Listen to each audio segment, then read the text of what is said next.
Bu gilosimiz shunchalik bo'ldi. Do'stlar, gilos bog'i borlar. Bu videoni oxirigacha ko'ring, sizga foydali bo'lishi mumkin. Valovoy sersa gilosimiz 4 marta ganapyul sepilgandan keyingi holati mana. Bu endi o'zini o'zi changlatuvchi navlarimizdan hosildorlik ko'ringlar. Bu daraxtimizga mana valovoy sersa daraxti bo'lgan. Buni kesib, mana yoniga boshqa payvand qilganmiz. Mana bu yerdan yana chiqarishni boshladi. Bularga ham xudo xolasa payvand solamiz. Yangi navlardan mana turetskiy sortimiz. O'zini o'zi 100% changlatuvchi.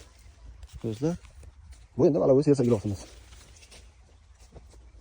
Bu yerda mana yana o'sha holat. Bu tarafida valovoy sersa gilosimiz bo'lgan. Mevani yaxshi qilmagan sababli bunga o'zini o'zi 100% changlatuvchi yangi navlarimdan ulaganmiz. Mana do'stlar, mevani ko'ringlar holatini.